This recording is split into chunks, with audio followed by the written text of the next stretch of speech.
Good. Roll call, Lillian, will you start our clerking? Lillian Marita Duck, Academic Senate. Karen Sagamore. James Rogers. Andre Lawrence, administrator. Lisa Velicana, student. Sarah Bogusa, alternate student. And also student. I'm Craig Persico, Computer Science Department Chair, studying for JFDO, PTO. Earl Kumar, alternate. Margaret Sanchez, administration. Very good, thank you. Next, we have approval of minutes. We do not have minutes for you this month. At this session, we will have minutes for you the next session, which is in 2 weeks. Moving forward, chairperson report. I was going to cover some of the accreditation item on PGC during my report, but my paperwork is not arrived yet. So seems traffic has. I'm sorry. We can come back. Yeah, we're going to come back because I wanted everybody to have a handout, so that's on its way. So with that, I'm going to go ahead and move to awards and recognition. I know that Chief Barnes has some information, Chief. Good afternoon. I just want to make recognitions for those individuals on campus who won some awards and recognition. Certainly first would like to note our debate team that tends to win annually at the events that they go to. So once again, they were very successful with a number of students. And if you ever get an opportunity to visit some of their classrooms, you should certainly do so. A lively group of students. So again, kudos to that group under the leadership of several of the faculty in that department. I would also like to make note of our journalism department, and I would say the same for them. Under Juan Gonzalez there, the guardsmen and their photojournalists continue to win awards statewide as they go about doing their business each year. And also, I would like to state, and I'm going to apologize, I don't have the gentleman's last name, but those of us who work on the graduation committee, did I get texted? Joseph Ramirez. Joseph Ramirez, I do have that just in off the wire. Make note of we interviewed about 5 or so individuals for our student speaker for graduation, and we're pleased to announce that Joseph Rivera will be speaking as our student speaker. All right. Very good, thank you. Anyone else have any news or announcements or recognition? Okay, here it is. I have one. Yes. Mission Center, my name is Teresa, and Mission Campus, Mission Center. We're gonna have we're gonna participate on the carnival. We're gonna be part of mission, and all be invited to come to enjoy with us on May 24th. Very good, thank you so much. Any other news? Actually, one more. One more, Now that I see, I'm on a roll here. Now you see Carl coming. No, I see Becky Pirelli, Director of Student Health. Want to recognize that apparently we were awarded a grant and that you'll be seeing information out. Once again, we will be addressing our smoking policy. So we'll be looking at it from a health standpoint once again. So we do have a grant to take a look at our policy here and how it affects our campus. Very good, any other news? Okay. So with that, I'll go ahead and move forward. We do not have a consent agenda for this meeting. Moving forward, we will go to unfinished business. Unfinished business, item A, institutional effectiveness performance indicators. You have a handout in your book on that after the first yellow sheet, pretty yellow. So Pam, you're on. Thank you. More.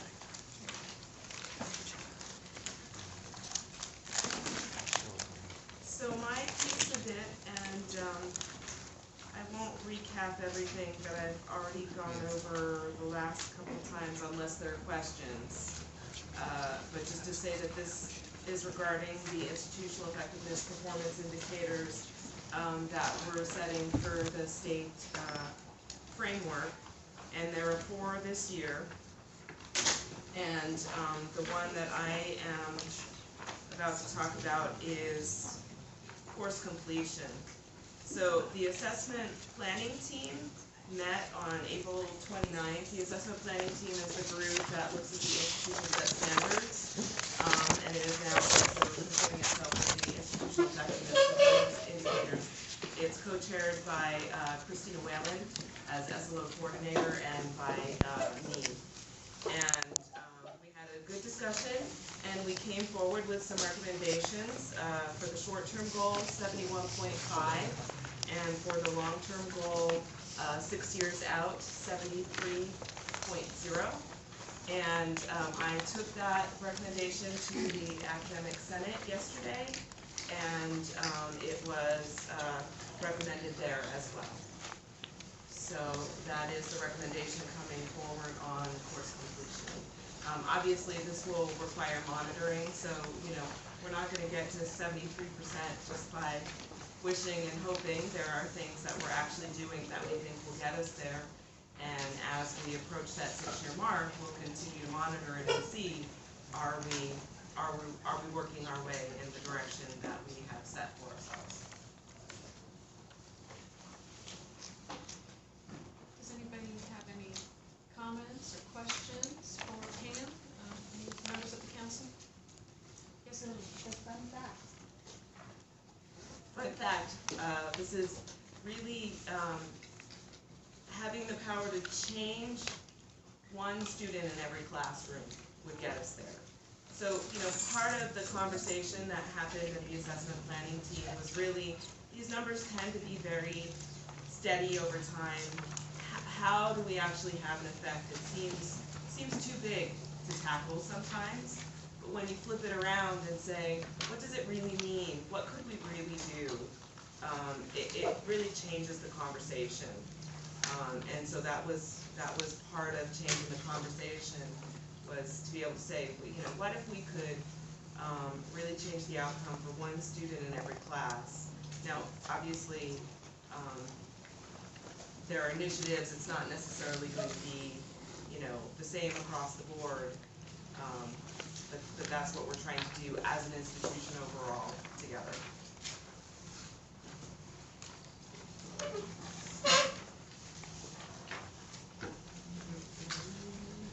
So there are 3 other, so this is just mine, right? The one that I was charged with carrying forward was course completion. Accreditation status is another, audit is another, and then fund balance. So there are 3 other metrics that are part of this. So I don't know if there was one hand, so related to course completion? Yeah. So the percentages are percentages of census enrollment students, census enrolled students, is that right? Yeah. It's credit students and it's enrollments, yeah. Any other questions or comments from the council? Any questions or comments from the public? Very good. Pam, thank you very much. Oh, go hard. Did you So have comments? just the other component to Yes, that yes. that we wanted to speak to as part of the state indicators, it requires us to put what our accreditation goals are, and they have all the various statuses. So obviously, continued restoration status, and then to be fully accredited, and that's the term that they use, is fully accredited. So we'll be putting those goals in the framework. Very good. Thank you. So the 2 others are audit and fund balance, and those are Ron's, but I'll pretend to be Ron for a half a second. Audit, we want no audit findings. That's just, I don't think that's debatable. And Ron is at Civic Center at the moment, but he says board policy on fund balance is between 5 and 9%. So that should be our target. And I just got this, so I don't know how much interpretation I can do. So I don't know how long I can be Ron, but just sharing what he shared. I almost always ask Ron questions, so I'll ask you. If the goal is between 5 and 9%, does that mean the goal is really 5% or over 9%? Or it's sort of odd to have a two numbers for a goal. Yeah. It is a range, and just to go.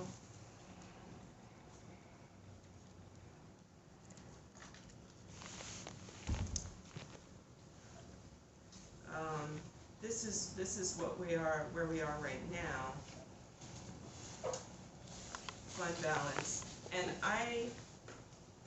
fund balance rate, so I'm not quite sure if actually what Ron is talking about and what this is are precisely the same, or if this has additional components. So, yeah, I think we'll need to bring, I think I can't be Ron. I tried. He doesn't always answer all my questions. If you'd like, Karen, if you'd like to submit I a will. question, I can certainly forward it to Ron, or certainly have him next session. Any other questions for Pam, Ron? Han, any other questions for Han? Okay, very good, so with that, we'll go ahead and move forward, but I'm gonna move backward just for a moment and go back to the chair report. So, I went ahead and, you have the external results of the survey that was conducted, I believe, last year. And you have the internal results of the survey that was conducted last year. I wasn't sure if you had this, so I just thought I'd give everybody an extra copy of it, since we're gonna be getting out another survey this year, so you can have something to compare it to. And I wasn't sure if it was passed out, or once again, it was last year, but it'll be a refresher for you, so now you've got it, okay? The other thing was a form that was created before I got here, which was PGC Plus and Delta form. Are you familiar with this? Karen saying yes, okay, very good. So we're going to start doing this again as part of the action items for the accreditation before we leave from our meetings, just for feedback and how we can improve our PGC meetings. So what I'll do is I'm going to have this as part of your agenda book, probably just in the back for you. You don't have it now, but it'll probably be like that, so you can just fill it out and leave it behind. Okay? So I'll pass some of these out so you have some to fill out. Okay, so there's that. Okay? Yes, Karen? So the past practice on the Plus and Delta was just the members of the PGC had that opportunity. Correct. I'm wondering if going forward, if it might make sense to let folks who come to the meetings also have an opportunity to say what their experiences of the meeting, so that we can get feedback from them about what would make the meeting more informative, or would make it more responsive, so that they can see that their voice matters and so forth. Any other comments on that? Y'all like Karen's idea? Now, don't all talk at once, please. Does anybody like that idea? Don't like the idea? Margaret? I'm wondering if we can pass it out to everybody who's gonna evaluate all of that. And maybe we, I certainly don't have an issue with it. If there's any way we can improve, it's certainly worthwhile. Does anybody have an issue with it? I was just, it's an opportunity to get feedback from folks who aren't on the agenda, or who are observers and might have suggestions on, because I'm assuming it's not just complaints, right? There's gonna be suggestions on there about, how to make a process smoother. Yes. I'm just curious, what's done with these? When someone fills something out, whether it's from the PGC or from the audience, what happens next? Well, we can certainly look at, if it's something that needs improvement, we can certainly look to see if we can improve upon the process or what we're doing. And if it's something we're doing good, we can probably use this as well as part of our evidence for the accreditation. We had included it as one of the action items in this accreditation standard. So it'll be somewhere? Yes, we'll gather it, and then we'll go through it, and we can even have a standing sheet of public and council, and see what comments came up. And in any way we can improve, it would be a good thing, I think. Yes, Emily? I was thinking, and I apologize, I just started looking at it. Is there a section that will let us know if it's student, faculty, staff, or administrator? The reason I ask is when the visiting team came last time, they were really honing in on students' participation in it, And if we want to show that we are really, creating mechanisms to receive feedback from students and really improve on it, it's going to be really hard to look at this data to know who it's from, right? So if someone has a complaint about how meetings are run or what's going on with the information, how it's being disseminated, or they don't understand it because it's too dense, that will really help us. And that will help me working with students to say, oh, I see a number of you have said this is the issue. Let's talk about how to prepare for the meeting ahead of time or debrief after. Are you talking about the plus and this form, or are you talking about the results from the I survey? think it's connected. Right. He's talking about the survey, Okay, but it's part of that. this was Okay. process is connected to Just a thought. people. No, that's a good thought. But they are separate things, right? They are separate things, but I understand the connection. This was already done in the past. This is just, I wasn't sure who had it, so I just wanted to refreshen up in everyone's mind. Now, what we can do is when we send out the survey this time, we can add something in there to determine if it's faculty, student, classified, and we can be more detailed. This was just an FYI. Now, This report doesn't show it, but this survey was done where people identified, right? And so there's a crosstab is possible. This didn't break it out, but this particular report, but it is possible for the same data to be broken out by who it came from, right? Yes, for that data, oh, yes. good, so it is there Okay. already. Okay, so it's not on this report, but we have it. Yes, because I have the underlying data set, yeah. She's got the underlined data set. Okay, so we're good. For this plus and minus, maybe we just simply add a field in here that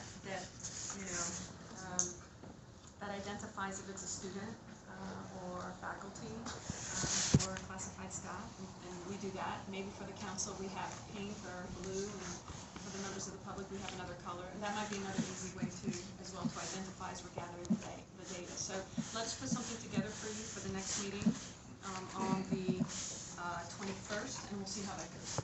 Okay? Is everybody okay with that?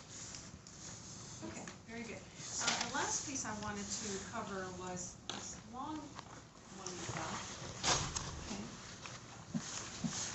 So this is our action standard 4, which is on PGC. If you remember, we had talked about this in April. We talked about this in April, and I had asked the different participants of this on the council to please submit any information, any feedback that you had wanted us to include on the action items that were being submitted by April 30th, and that deadline was April 10th. We actually only received feedback for the action items from the Faculty Senate. And so we included those items into the action items. We have submitted those items to GOHAR. We are getting ready now to, and Lottie's not here. She's actually the one co-chairing, so I'm filling in for her too.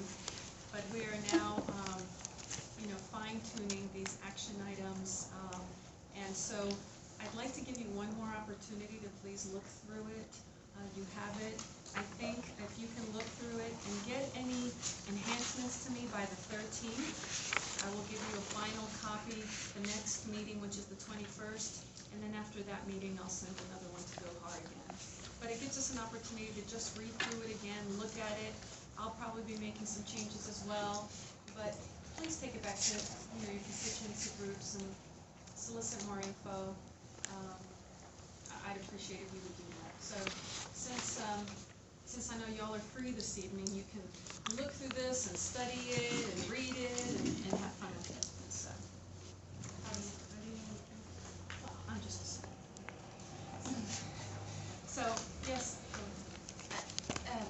Considering that we've had 2 meetings where the feedback didn't come back from the students and were classified, I want to extend a hand to ask if there's anything that we can do to help facilitate that. If there's, walking through the process, talking about what these items are, talking about the improvements that you might want to find to the governance system, so that you can help come up with some of those recommendations. I want to extend that, and then when was the date again? I think if you can get it to us by the 13th, that gives us enough time, and that's next week, by the way. But that gives us enough time to turn it around again, plug it in, and get it ready for, I mean, we're just now on a tight, Yes. I know, I mean, we could probably extend, hold on, let me look. I was going to ask for an extension because the 13th for the Senate is a little, So let's do the 15th, that's Friday. So you have all of next week and tomorrow. so can I ask the students, do you not meet on Friday afternoon, the 15th? We take a council, yes, typically on Friday, but it's not consistent, it's not, If you were having a meeting on the 15th, I would be happy to show up. we're actually having a meeting on Friday. So if, but we could schedule something arranged. So I'm offering to do that if you would like. Thank you. Someone here, did you? Yeah, she's, Okay, very good. All right. So that would work, and we have enough time, because we have to plug everything. So then we're good for the 15th. We've extended it to the 15th, which is next Friday. So a week and a day for any, and if there's, go through it, even if the constituency groups don't add anything, but you see anything that maybe needs fixing or modifying, let us know. Okay? So if you can please send that to Grace and CC me, we'll start plugging that. Okay? And Lillian, thank you for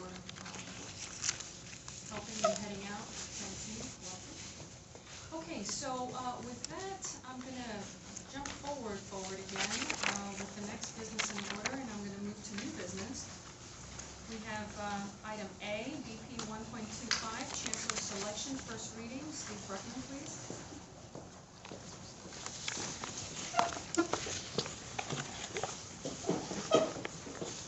That is also in your books. So this is a pretty straightforward policy. It's an existing policy that's being modified to address basically the absence of the chancellor. If the chancellor is absent from the district, the chancellor normally designates who the acting chancellor is. This policy states that if the chancellor is absent, has not appointed somebody, then the administrative responsibility of acting chancellor shall reside in turn with the president, the vice chancellor of academic affairs, the vice chancellor of finance, the administration, and the vice chancellor of student development, in that order. So that's the essence of this policy. Any questions for Steve from the council? Comments? Questions for Steve or comments from the public?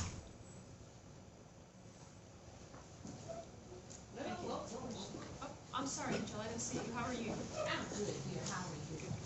Now, Angela will confess she's been back there running her mouth with Scott.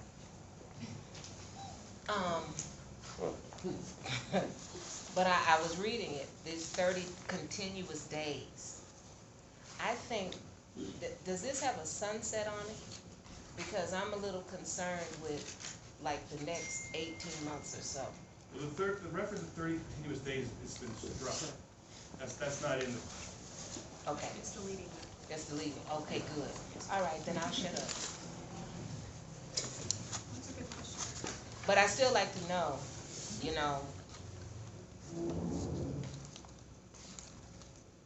So then, what is the timeline? Well, there's no specific timeline. The process is that if the I do see there's no days. I want you to say that there is no, so they're absent. It could be a day. yeah, well, what it says is in the absence or incapacity of the chancellor, and when an acting chancellor has not been appointed, that's when this administrative responsibility of acting chancellor kicks in. Where the president and the vice chancellor of finance administration, vice chancellor of student development, in that order. And in any case, the board of trustees can appoint an acting chancellor. Okay, but I think you've been around here, you're dealing with crazy people. You know that, right? I'm messing. Don't answer that. Don't answer that. Okay, alright. Thank you, Angela. Any other comments or questions from the public? Thank you, Steve. Next, we're gonna go ahead and move on to our next item in new business, additional standing committees, capital projects, finance, information, technology, advisory committee, program review, and college professional development. This was asked to be put on the agenda. Lillian, did you? I did, Okay, and I have handouts. okay.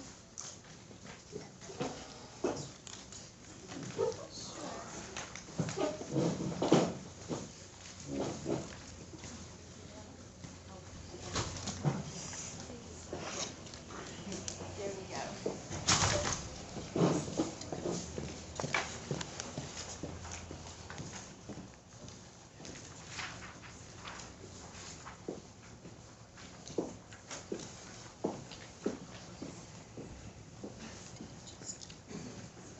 Okay. So, thank you, everyone. What I've given you is a handout that has the background and the academic senate resolution. So the background, this is this first page on this handout. Thank you. The background is explaining just some of the thinking that the academic senate executive council based their recommendation of this resolution on. And the resolution provides some whereases, which summarizes some of the reasons to have these committees added to PGC. And then it has the resolved that the academic senate recommend the addition of ITAC, professional development, finance, program review, and capital projects to the standing PGC committees. And then what I also provided to you was some of the pages from CCSF Engage. They're selected pages that would have to do with kind of what this would look like to add those committees to the Participatory Governance Council.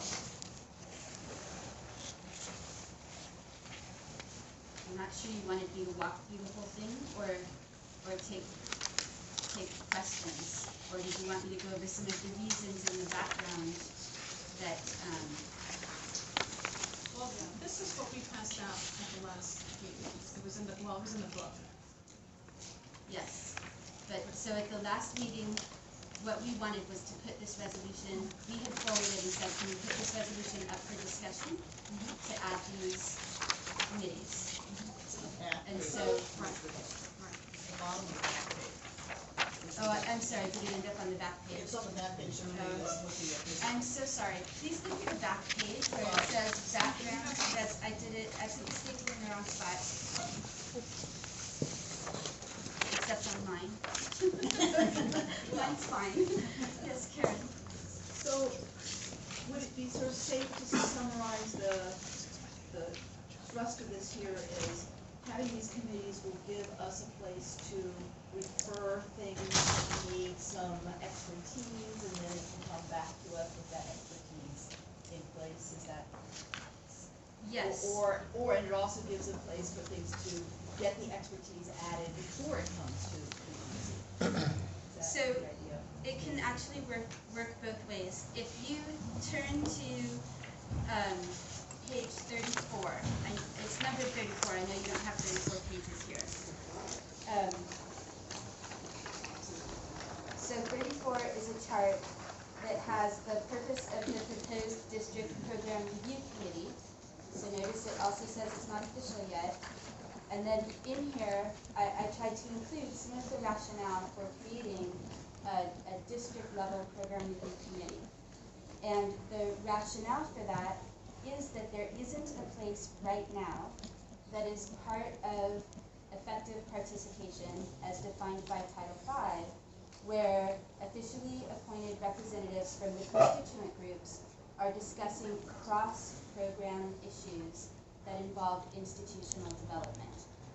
That place is missing. We do have a program review responsibility under the planning committee, which is one of the standing committees of PGC. But that planning committee, when it's looking at program review, it's looking at the processing of program review. It's looking at the process of the program review that gets written and how what gets written in that program review gets through the institution. What it's not looking at is holistically at the programs at the institution. So, for example, we have been tasked with, and we all want to, there's very, very good reason, I don't want to say we've been tasked with something as if it's not a good idea, of providing equitable services across the institution. And that involves changes to programs. That involves programs to work together to decide what pieces of each program are going to go where. That requires that there be a place where administrative and faculty and classified and student representatives actually talk about holistically what's happening to the programs at our campus, especially as we're losing enrollment, while trying to relocate services in different areas to meet, to provide equitable services. And this would be a place to do that. On this map, I've linked it to the already existing District Enrollment Management Committee, because that committee should be looking at what's going on with our enrollment, and we don't have a place right now where particular enrollment decisions are being made by the programs, the people who are developing the programs, and education program development is a 10+1, holistically across the college. If we cut classes over here, what does that do over here?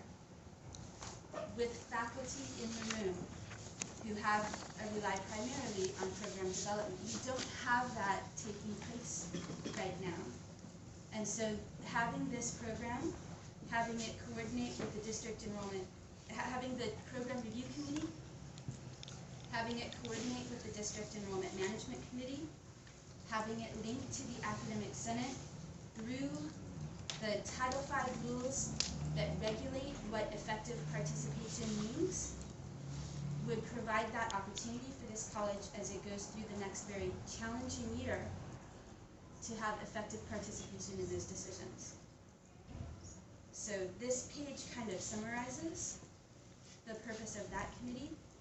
The same type of logic applies to the finance committee for the same reason, to have built-in effective participation as regulated under Title V into financial decisions. The same, I mean, ITAP, the one committee on here, actually more than one committee, the ITAP committee, but in particular the Professional Development Committee is already doing this. It's already following this process and this procedure, and it was, if you look at the page numbered 40 that has the coordinating constituent and district committee actions accordion style, the district level professional development committee is already doing that.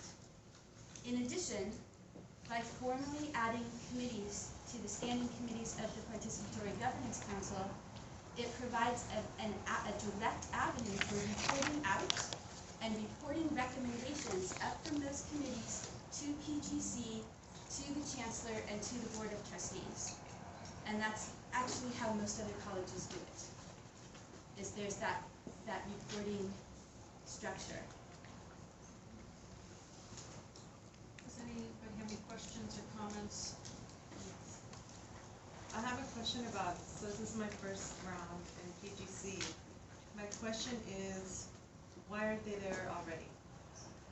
So, when CCSF was put on show cause, and other people can help me if I'm wrong because I wasn't here, well, PGC wasn't here when we were put on show cause, the previous reporting structure of committees was deemed too convoluted, and that's an interpretation and an opinion, and it was displaced, and PGC was established, but at no point holistically did the college look and say, what are our functions and how do they need to report so that decision making can happen effectively across the college. So I was, hold on one second. I'm the chair's gonna recognize, Gohar had her hand up, and then I'll move back to Karen and anyone else. Okay. Gohar? So the way the college constructed that participatory governance council was, and the standing committees, was to come up with a structure that was simple, that recognized the recommendation role of committees. There was confusion about decision-making, about timeliness.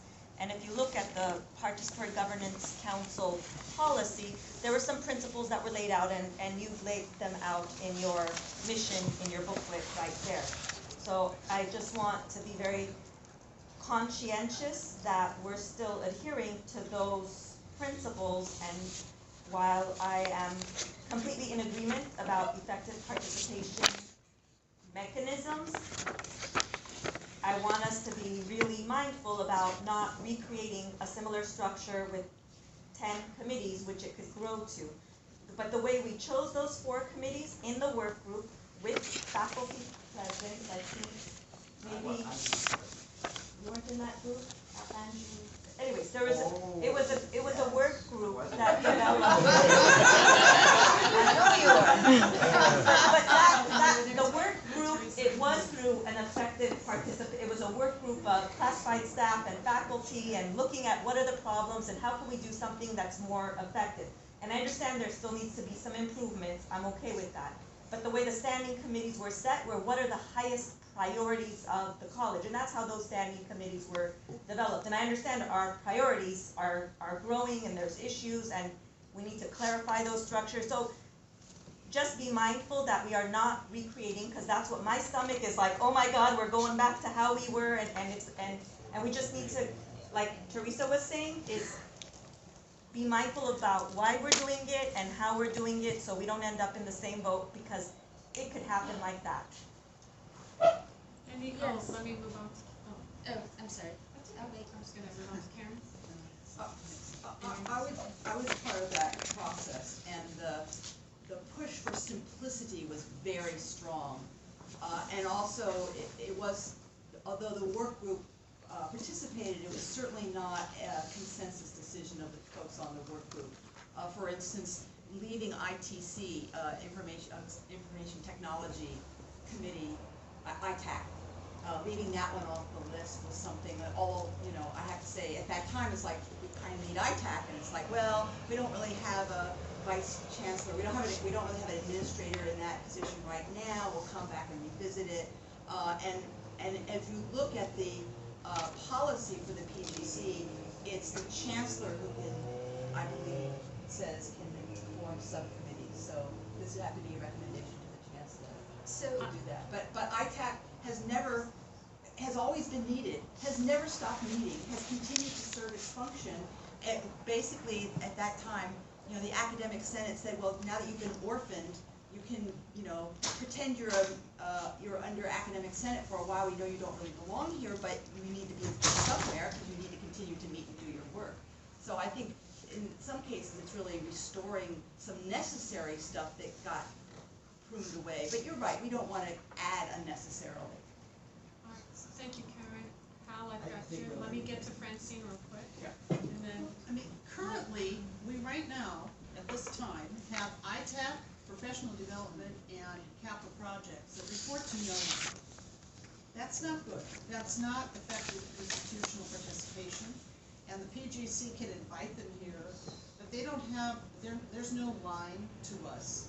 So, I don't understand why they wouldn't be given some counsel to report to, to recommend to, and then the PGC would discuss those recommendations, perhaps change them if they were supposed to be changed, and recommend to the chancellor.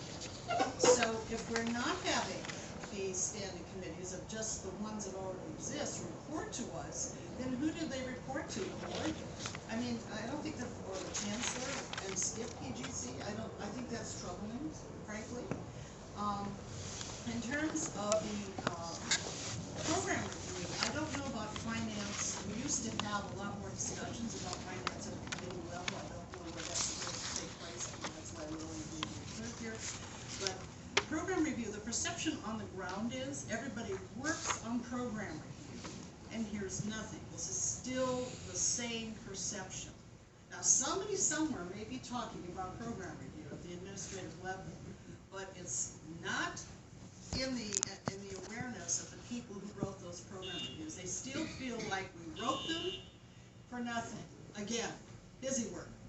And I don't think it's intended to be busy work, but if we're not having a venue somewhere to discuss, okay, together, now we're looking at all the program reviews and what's the big picture here, then why are we doing it? Are we just doing it so that the accreditation folks will leave us alone? I hope not. I would really like to see us have somewhere where that gets discussed. Now, the planning committee has a lot of plans. I mean, that's all the plans in the entire district, whereas program review is very much on the ground. And we're not hearing about the service units, none of that. I was very, very, it was illuminating. I attended a program, the Academic Senate Program Review Committee, and we went through every single program review and used a rubric that we had created just to see how this would work, and we scored question number 4 across the entire district. It was really interesting just to look at that one question across the district. This shouldn't just be 12 faculty in a room saying what would happen if we made up a rubric and see where it goes. This should be a college-wide discussion that gets reported here. And I think that's this is not intended to complicate, but we have to have somewhere where we can talk about these things and a line to follow that ends here at this council. Thank you, Francine. I've got Lillian, Hal, and then Lillian. So I had a couple comments. So after the Academic Senate passed this resolution, I did email the Chancellor in recognition of the board policy that grants him the authority to add committees to PGC. And I informed him of the resolution, and he said that he would take the recommendation of PGC. So I'm not speaking for him. He might do whatever he's going to do. But so it's here at PGC, and that board policy was followed in the process. The second, actually, I have 3 things to say. The second thing that I would like to bring your attention to, and I didn't print this out, but this is on page 7 of CCSF Engage, and it's titled "A Conversation That We Need to Have." And this is part of some really important concerns that Gohar has brought up, because we do not want to return to anything that's dysfunctional, right, at all. But after a year as Academic Senate President, I can tell you that right now it's not functional. I can tell you that there are not clear, direct paths to figure out what to do with any recommendation, and there are not clear, direct paths. So from the faculty side, right, how do we get these recommendations through is not clear. And when I interact with administration, it's not clear on the administrative side how to interact and how to process things through on the faculty side, especially for things that regard the 10+1. So if you look at the screen, I made it bigger in hopes that you guys could read most of it.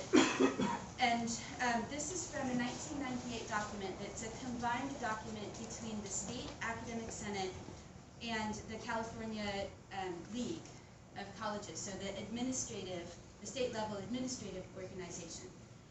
And they had 2 pieces in there that kind of contradict each other. So they have a question that is asked of them that is, talking about, another one of the 11 areas of academic and professional matters is this process, and it talks about, at what point does a collegial, does a college council need to take the recommendation of the Academic Senate? And then, and it says sometimes it doesn't, right? And that's true, sometimes it doesn't. Then in question 18, it actually provides a warning. It says a coordinating council is not the appropriate body to make recommendations to the governing board on academic and professional matters, that these issues are appropriately within the purview of the Academic Senate. So, and this is their complete quote from 1998. This is not a new idea. This is not something that's trying to be re-scrambled on the ground at City College. It says that care should be taken in participatory governance I certainly mistyped that quote. But I said, like, it's not even I missed a line. But it lies in the recommendations being made by those who have the necessary expertise, right? So then trying to resolve the contradiction implied within those two, I have sought out the advice of the State Academic Senate and others. And the advice is that on the academic in 10+1, the only legitimate recommendation comes from the Academic Senate Executive Council. So that's a very long way of saying that this whole process is linking all of this up, is a way to get the legitimate recommendation from faculty on the Executive Council on the 10+1 items through the governance process. And that is what was disconnected when the previous shared governance system was oversimplified. So I would say that yes, we need to not go back to something really complex, but what we have right now is out of alignment with regulations and clearly dysfunctional. Okay, I'm sorry. No, that's fine. Al? So I just want to add, I think that the concerns that are being raised are very valid. I think that the need for not returning to what we had is very important, and so I agree with those sentiments. I also think that concerns that, like for instance, that Francine raises about program review in particular, I agree. We do need a more robust college-wide dialogue about program review, and we may even need some of these committees that you're recommending for the PGC. And I think that this requires a broad look. My recommendation to the council is that you don't act without thinking about the whole picture. Because it's like Gohar said, if you add something here and you add something here and you add something here without kind of looking at it holistically, then maybe you are going back to where we don't want to be. And some of the committees, maybe ITAC for example, maybe its purpose is not to report to PGC, maybe its purpose is to advise the IT folks. You know, I don't know, but I'm just trying to say when you look holistically that different pieces have different purposes, and if we do this piecemeal, I think we're doing a disservice to ourselves and to the college community as a whole. Sort of thinking about what Hal said, ITAC, when participatory governance started up, it's basically been a parking lot item for the entire time.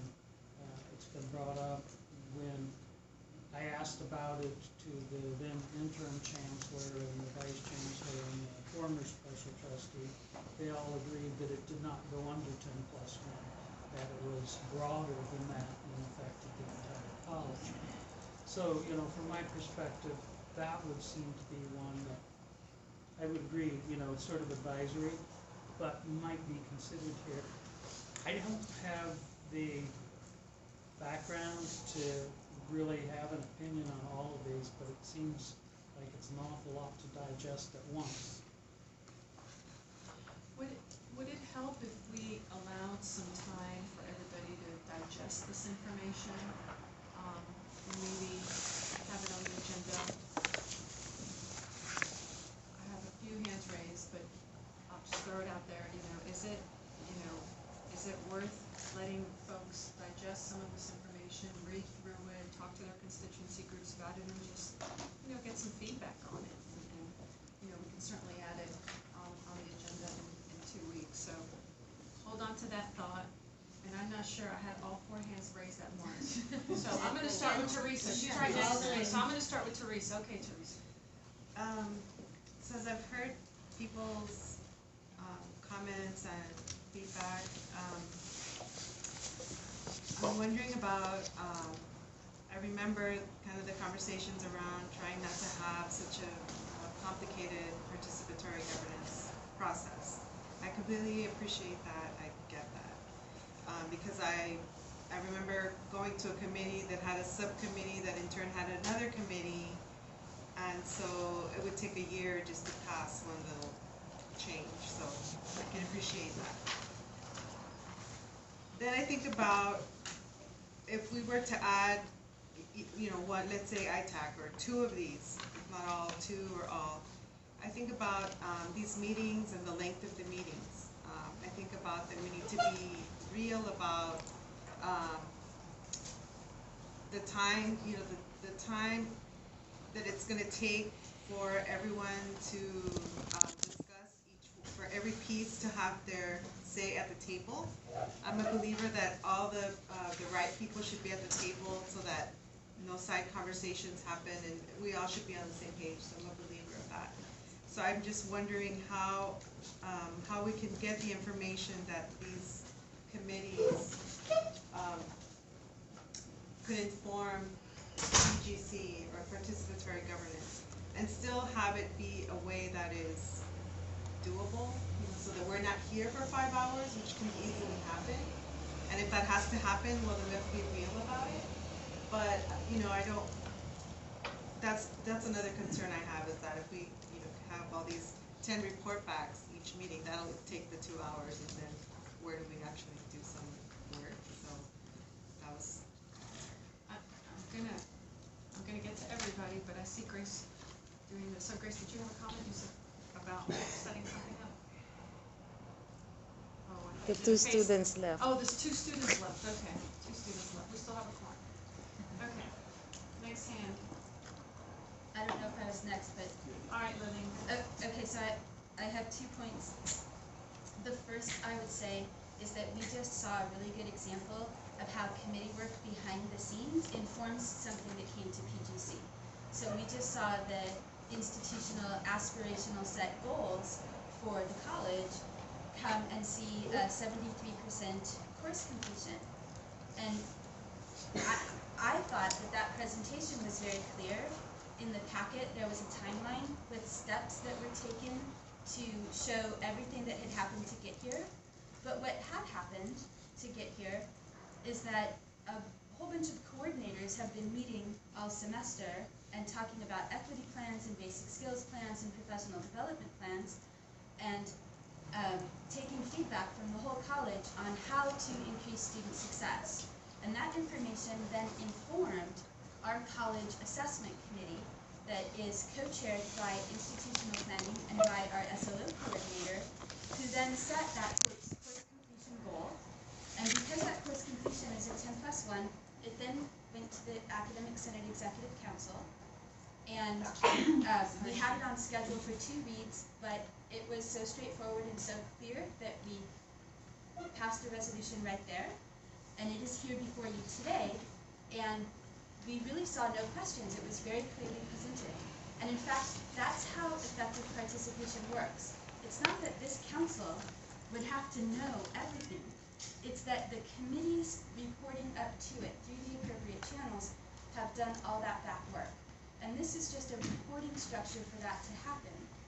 So that's actually my first example, my first comment. And then my second comment is that if you look at what committees do, and you look at substantial recommendations and non-substantial recommendations, there is a way where you can use good judgment to not have every single little thing take a year, right? There's some good practice that we would be asked to do, but this could actually align us with all the other colleges. I had a third comment, and that is that mapping this, clarifying our decision-making structure is actually one of the decision-making recommendations.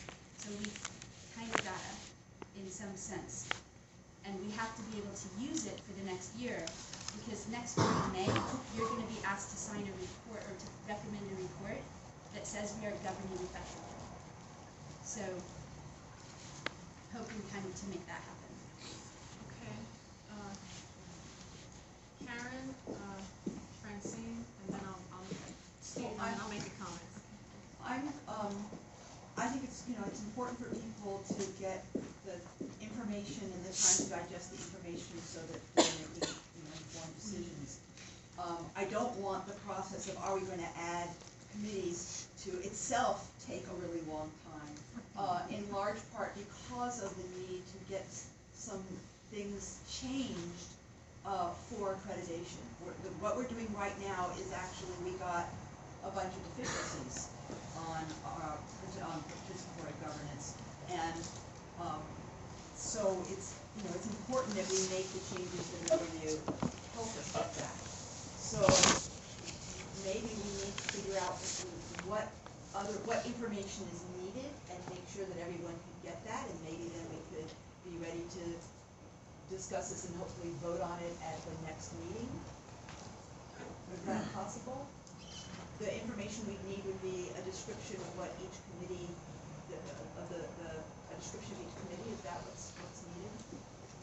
Well, let me move on to Francine's comment, and then I'll wrap up the item, okay? After Steve. Francine and Steve. Yes, Francine. My recommendation right now is, first of all, a 10+1 just has to take a detour to the Senate. This committee, the PGC, is not 10+1 focused. This is where things that aren't 10+1 should come to record too. And my recommendation is to, at the very least, add ITAC, professional development, and capital projects, which are committees that currently exist that are making decisions and recommendations that affect the entire district and everyone in it, to the structure of the PGC, so that there is a line, like if they have a big recommendation, not a little one, but a big recommendation of, like we're going to redo all the classrooms in the entire district as smart classrooms, because suddenly we got $1 billion. At least that would come through here, and the chancellor would be informed, and the board would be informed, and by doing that, we'd all know. That's an ITAP kind of possibility. They're working right now and close to a final draft to recommend for a technology plan for the entire district. That would come through here. So it wouldn't be taking a lot of our time. It shouldn't. And the same with capital projects. I don't know what all they're up to right now, to tell you the truth. But I did go to one meeting, there was quite a list of stuff. The things that are actually going to happen that would suddenly affect everybody should be brought to PGC and at least discussed with PGC recommendation to the chancellor. So I would not like to see this get complicated, but I don't feel comfortable with committees that are making decisions and recommendations that affect the entire district, and every student, every classified staff member, every faculty member, every administrator, just sort of going out there into the ethers. It creates it creates the same kind of chaos that we got in trouble with before, because what was happening before were committees didn't recognize that they were recommending. They were making decisions and then going off to the board with God knows what, and that really caused a lot of problems for this district.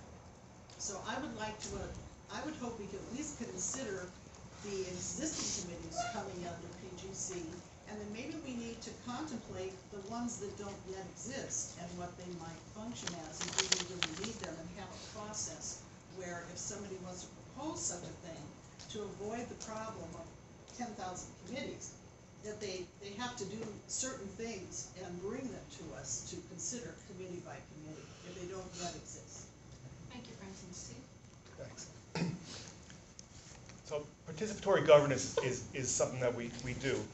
It's required by law. It's required under accreditation.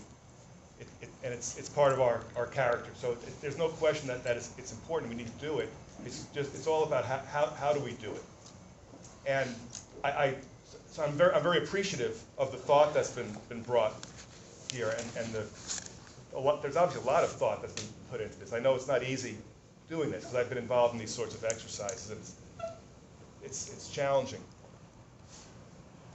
But participatory governance is only a part of the way decisions are made and the way the colleges administer. Ultimately, the chancellor and the people the chancellor hires are responsible for administering the institution. And that's the piece that I feel is not here before us at this point.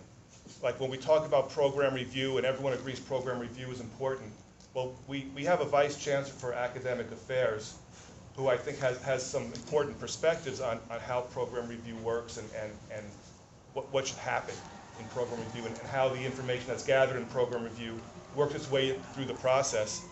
And I think that's important information for the PGC to have as it considers what to do next. So I'm often in the position of saying, can't we move this policy more quickly? Why does it take so long to get a policy adopted? Here I feel like I'm sort of on the opposite side of the fence and saying, we really need to make sure we get the full benefit of the people who are involved in this process and knowledgeable about this process. So I think it's important that this PGC review this and digest it, but I think there's a sort of a chunk of information that hasn't been presented to the PGC to be considered. And I'm not sure the best way to present that, and I'm not saying we should delay forever, and frankly, we're in a difficult spot right now because our Vice Chancellor for Academic Affairs is leaving soon, our Vice Chancellor for Student Development has just been appointed, and that shouldn't be an excuse for us not doing things, because we do need to move forward, and the clock is running on accreditation, and you know, one of the items that we're going to be working on in the reconsideration process that I'm going to talk about in a few minutes is the function of the PGC. And the Commission said in 2013 the PGC was not had not been in effect long enough and was not operating effectively, and so there was a non-compliance with the relevant standard in 2013. And what we're going to be tasked to do is come up with more evidence that shows that in fact we were in compliance in 2013. We were meeting the standards. Well, here we are in 2015, and we're saying we're not there yet. So I realize this is very important, and we can't drag our feet. But I still feel there's a piece that respecting everything you've done here, there's a piece that hasn't been presented to the council that needs to be. So, hold on one second, I'm gonna get to you. Do you feel like you need time to digest this and bring it back in 2 weeks, and maybe we can bring back some additional information? Do you feel like you need more time to talk to your constituency groups? I'm getting yes. I would say yes. Do you feel? Yeah, Margaret? I think that. Okay. Yes, no? Yeah. James, yes? Okay. Yes? No? Okay. Because it might seem that maybe that's the best way to go, is maybe to add it in 2 weeks, and go from there. So I'll go ahead and take 2 last comments, Karen and Lily, and then. You have to go Oh, there, somebody okay. Okay. Do you want to go, well, Karen, Someone haven't heard from first. Okay, you went first. Thank you.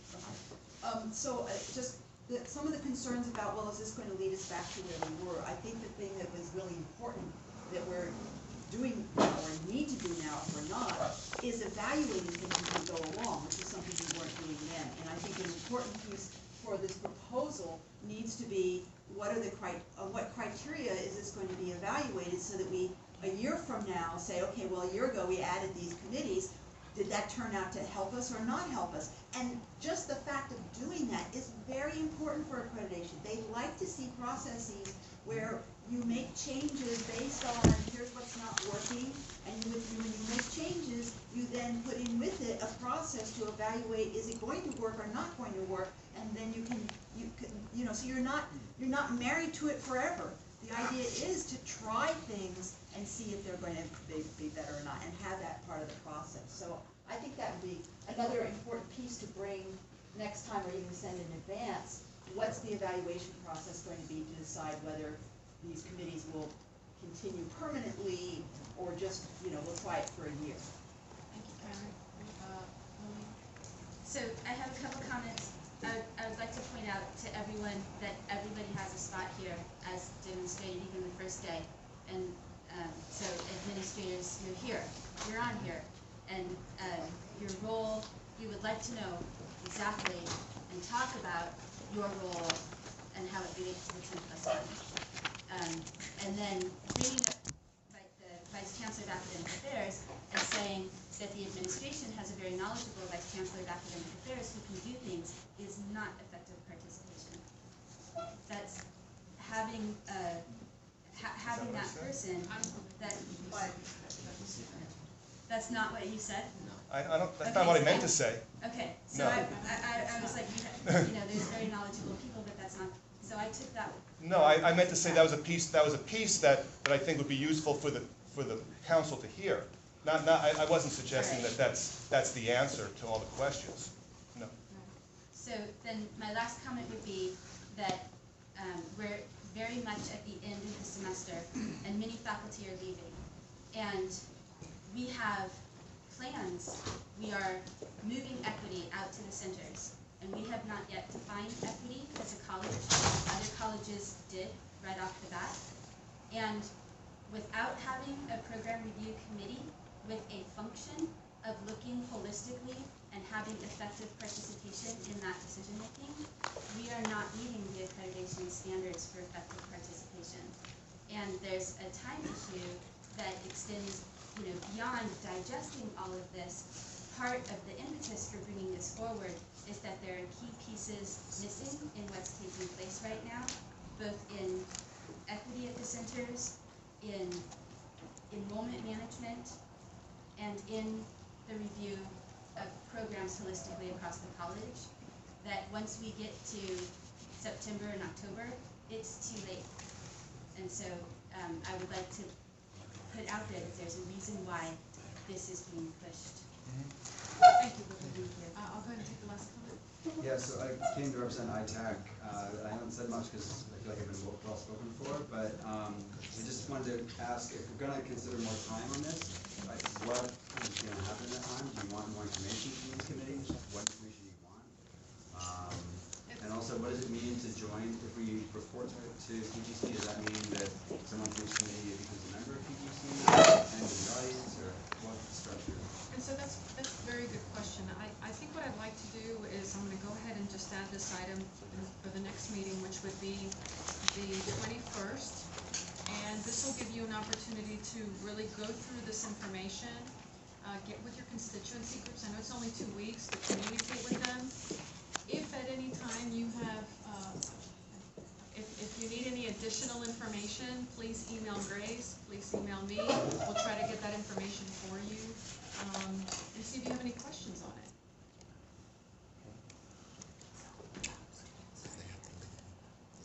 I'm trying to get to that item. I'm trying to wrap this one up. Thank you.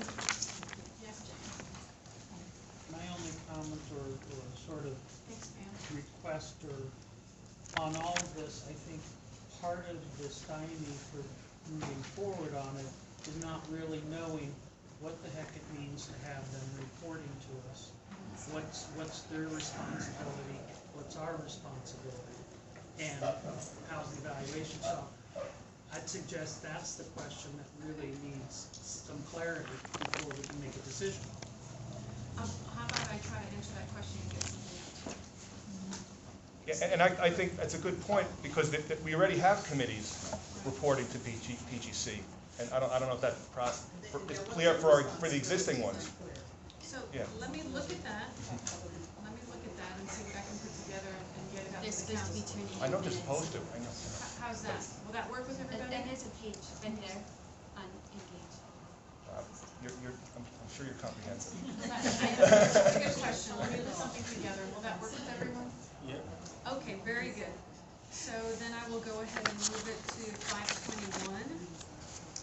With that, I'm going to move forward again because we have some students that have class, and I want to make sure that we are able to listen to any public comment that the students may have. So I'm going to move forward to item 10, which is miscellaneous reports and updates, center request for supplies. And they have finals also, so some of them have their final.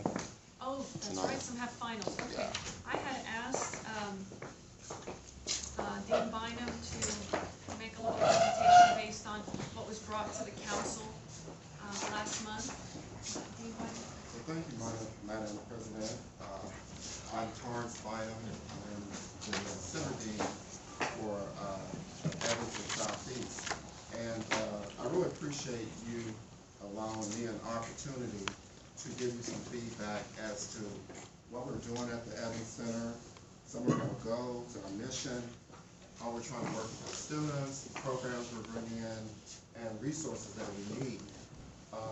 We have a team of folks out there that really runs the center. That being the department chair, which is Ben Macri, who's been there for about 13 years now, and David Yee, who's the school dean, myself, and Scott has joined our team. So we have met with the students and we've given them feedback. And as I said at the last PGC meeting, I realized that there are a lot of concerns and there are a lot of wishes and there are a lot of wants and there's a lot of work we have to do. So on that, we went back, myself, David, and Ben, and we pulled data. We actually went back to 2012, and we pulled some of the data on the enrollment, the classes, some of the work we've done in the facility when we first bought the facility, the conditions the facility was in, what we need to move forward. We also did some research on the current hiring market, meaning that where are the jobs in CTE? We found that there are 5 major areas that folks are they're going to work, and that would be automotive, construction, custodian, believe it or not, motorcycle, and fashion. So we're on target. We have those classes at Evans. We've also, in the last 3 years, Mr. Macri has added additional classes. He's added these additional classes with the assistance of David Yee and of course myself, because as the center dean, I oversee the opening and closing of the building and anything that might happen within the building. So we've added classes so as a student go through our certificated programs, they are able to obtain a certificate and go right into the job market. For example, automotive.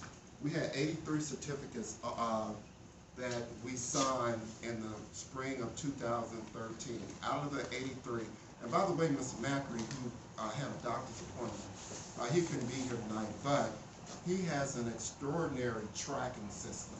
As a matter of fact, I want to get some, I want to work with him to bring it to administration, because as you go through the bureaucracy of folks, you know, wanting and desiring, you've got to track and you've got to have data. So this is data that Ben Macri has. So we offered these classes so the students can get their certificates. Mind you that in the field of CTE, career technical education, it constantly changes. For example, now we have hybrid. For example, everything is electric. There was once upon a time I could change oil. I can't do it anymore. You know, to change a tire on a car, you need some type of equipment the size of a wrench.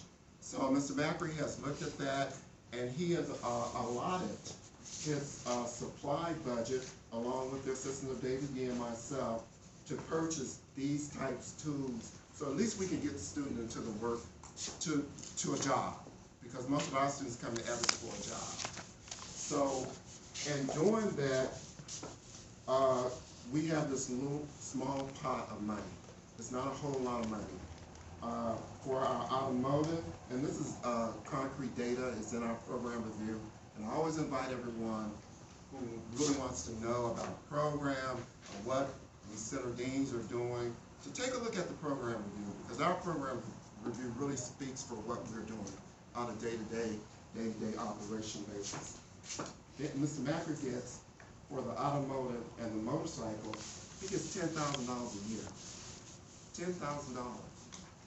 For construction, which is huge, and most of the students know you've got to constantly buy equipment for construction. He gets $18,093 per year. For custodian, he gets less than $5,000. So this is all the monies we get to run these programs, that our capacity for our class range anywhere from 2,000 to 2,500 per semester. We are packed. We open at 7:45 in the morning, and sometimes I don't go home until 11. We close at 10, because a lot of our students in CTE, it's not an ordinary class. You don't just wrap it up. The lecture's over. You know, I was teaching, when my lecture was over, you go. But our students, you gotta clean up. You gotta get the oil. You gotta dump. So, you know, there's a lot of work being done. But I do want to commend the team that, you know, we have definitely focused on student success. And I think we have done a phenomenal job with the resources that we have. I do have a recommendation, and that recommendation is that, you know, giving a report to the PGC is wonderful. For most of you know me, I like to talk, and I can be up here all day. But I think if we're gonna move forward, we need to look at numbers. We need to make a resolution and send that resolution to the board and ask for additional funding. And I asked Scott to come because Scott has been one of, you know, my hero. That building, we purchased that building in 1994. That was an old post office. For most of you that live in San Francisco, you know, we're right down the street from the major post office. The Evans Center was a shipping. And in that center, there wasn't a whole lot of folks. There wasn't 2,000 students. They had a number of employees. It was mainly for warehousing and shipping things in and out. Evans, we have 4 bathrooms. We have 2 men bathrooms and we have 2 women bathrooms. One upstairs, one downstairs for the men, one upstairs, one downstairs for the women, and one faculty. Now, could you imagine 2,000 plus students coming through there per semester with only 2 bathrooms per sense? That's a lot. So things break. I mean, it's the wear and tear. It's like your car. If you don't take your car in and get the oil changed, you're gonna have some problems. So we constantly, we do work orders on a regular basis. I mean, Scott, I have Scott's personal cell number. I can call this guy on weekends, whenever he's there. We just had a toilet break. They break all the time. And I know we had to complain, you know, that there was plastic over the toilet. We don't want anyone using the toilet. If you use a broken toilet in that building, you're gonna have some problems. So what Scott did, he sent his plumbers out, he sent a team of folks out, they've been there all week. I mean, we are working. And again, you know, our focus is student success. That's what we're here for. You know, your success is our success. And so I just want to assure the students that we are moving forward. We have a lot of work to do, but I think we are definitely on the right track. Any comments or questions from the council? This is a beautiful example of why we need a program review committee. Yeah. Because if we don't, I can name, because I just looked at a lot of program reviews. I know you have problems, and I think they're exceptional problems, but I can tell you, there's a whole bunch of other people in the district that do too. Some of them might even have similar problems that could be bunched together and dealt with, you know, as one combined project. But we don't know that because we do not have institution-wide dialogue on our program. This is a perfect example. Now, we could choose to have every single dean come up here and tell us these things. That's kind of interesting to me because I like hearing this. I was on the program review committee before, and that's what we used to do. But I just wanted to comment. My heart goes out to you, absolutely. And I've been over there. I've seen the conditions. Ben took me on a tour, and it was a jaw-dropping tour. But I can also say that if you go to the costume shop or go to the theater, I won't enter personally. I mean, it's gross. So, I mean, it's all over the place. This is why we need institutional dialogue on programming. Lily and James, I'll get back to you. So I would second that comment. That is exactly what I was advocating for, was the use of data. We're all about student success, right? Every single program is about student success. And then I would ask, in your decision making, right, in building all of that out there, And in looking at the data and in gathering the data and then in making decisions about things that might have impacted the 10+1, I'm asking that there's a moment pause where they say, how do we engage effective participation with the Senate on the 10+1, right? So those two things that's a perfect example of both things that is being advocated for by putting together a holistic decision-making process for the college. James? And I was just curious as to whether the college or the chair or yourself, is there any outreach to industry, to partnership with, to provide the equipment and, so that they have trained people who can come work for them? We just submitted a grant, and we are starting an internship program where our students will be going out and working with Volvo, Toyota, and some other local automotive companies and garages. So it's all been word of mouth, James. They know about us, they come to us. For example, tomorrow we have Cityville, we have 93 contractors coming to recruit students. I'm just wondering if we should be going out to them in order yes, to ask them for, the equipment that you might need. We do. We just had someone donate us 5 cars, and that was based on a conversation from Ben Macri and one of the local dealerships. So we have 5 cars there now, and one of the instructors, Nick, is not here. But yeah, we're out there. We advocate and we ask, and we do want to be careful with, we're a public institution, and receiving quote unquote gifts and what have you. It has, there's a thin line to what you can take for grants. We're writing grants. We're working with Kristen on some projects. David, we just received $10,000 from our state lotteries money. We're going to delegate that money to the different departments for supplies. So, yeah. Very good. Before I get to the public, Yeah. is there any other comment from the guest speakers? Well, during the last, May I? Give me 1 second. during the last meeting, there were some comments from folks who are taking classes at your center, and their testimony was very moving, at least to me. And what stood out for me from their comments at that time was the fact that a lot of the technology that's being used to train students is out of date. So your report kind of spoke to kind of the building and what's going on with the space.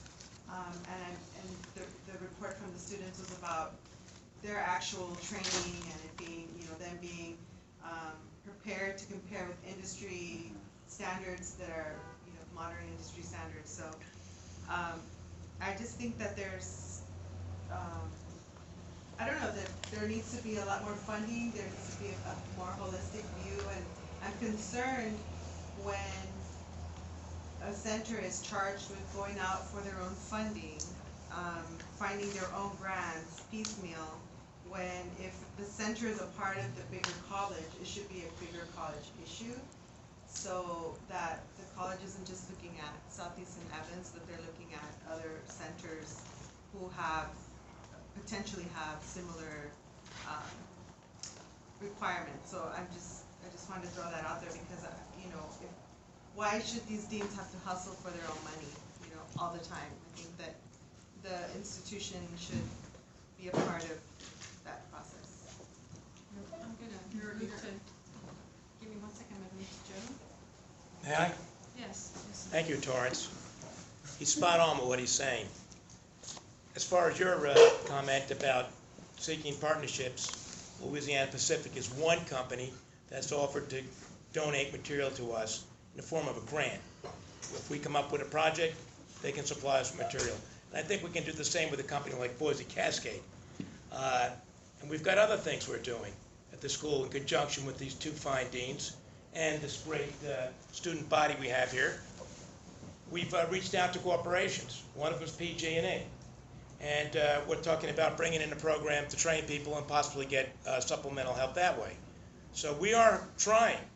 But the thing is, the demand is great to come and get technical training. And Virginia, I sent you I know you got a lot of emails. It came late last night. You'll see there's an article in the Wall Street Journal covering the very topic of the critical shortage of technically trained workers in the country. And when we contacted PG&E, we found out that they are in desperate need of local, technically trained people to work and are very eager to talk to us.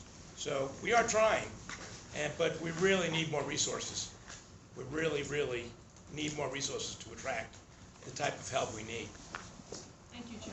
I'm You're going welcome. to move to Teresa and then go.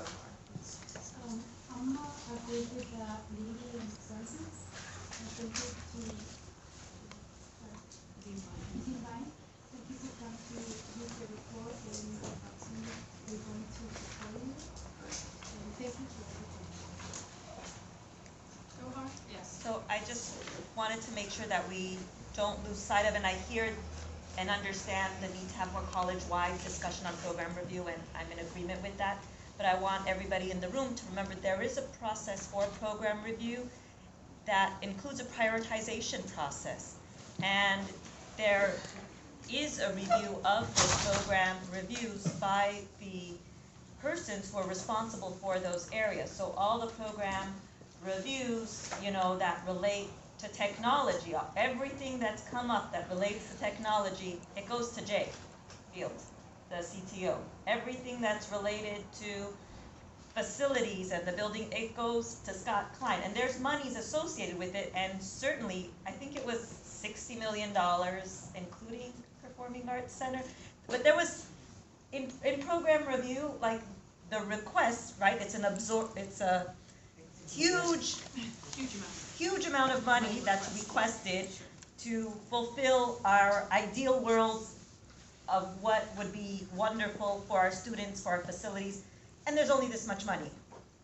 And there is and that is the reality, and that's why we have to go through this prioritization process. And I can only speak, for my unit, I get the program review from grants and resource development and research and planning and, development, where there isn't a person actually right now responsible, and, I need this system, I need that system, I need this staffing, I need that staff, and I can't meet all of their requirements, but I can only prioritize what I think is most important and hope in the competition with Susan Lamb, for example, right, who needs, certain staffing requests that affects lots of students and the work of the deans. It is a competition process, no doubt, and there is a give and take to do what is best for the college with the limited resources that we have. So I just don't want to lose sight of that process, and I certainly understand the college-wide dialogue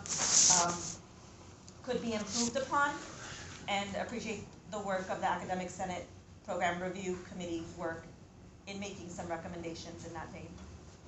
And I just want to add that, and I'm going to touch on Scott's, so for example, when Scott looks at his list, he would prioritize by life safety first. Health and safety. So health and safety. So, when we think about facilities, when we think about maintenance, there are some, and this is just for information, there are some areas where we have some of those challenges first, and we have to fix that, because we have to, for the safety of our students, the safety of our faculty, and the safety of our staff.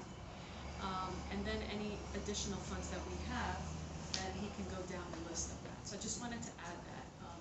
And I'm not sure which one had their hand up first, Francine or Karen? Karen? Sure. So when we were first put on show cause, the administration arranged for people to come from other colleges to show us good examples of how program review was done at other places.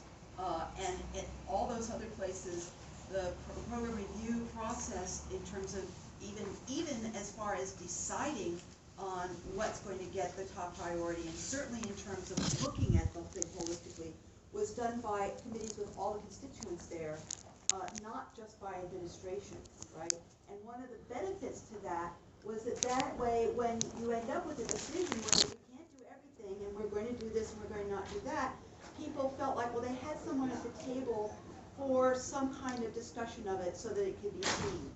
The way program review is being done here at City College, the work of doing the prioritization is done by the administration in meetings that other people don't attend. and then it's brought to the PGC, and the PGC does see the entire list before it becomes official, but not in the kind of time or atmosphere that we can actually look at the reasons for it, and therefore, we don't have any more to say to you. I mean, it is the PGC's responsibility for doing program review, but nobody here can say anything intelligent about why this got put ahead or didn't get put ahead. And it would be very helpful to have a process where more eyes were on the process that went through, so that there was more understanding of it. Chris? I agree with that, and I also think, I think we need a committee, maybe it's just a road committee, where each dean can come and do this kind of presentation. And I think it is very, very sad if the administrators, individuals, are single-handedly, like Scott, you're looking at the list and you haven't heard all this. Or the squeaky wheel would get your grease. Either way, it's not going to work. I think that we need a place where we can discuss this, and I think it's unfortunate that there's any resistance to that at this point. After hearing this presentation, it does remind me of our old program review committee, in which the dean would come and give these presentations before the program review committee would even write a response to the program review, and we got a response. We're not getting responses. Maybe things are going on in the administration, but I tell you, on the ground, it's as if it fell into a rabbit hole. That's the feeling that we have, and there's a lot of people talking about this now. We need to change that, so there's a positive experience with program review. It's not positive right now.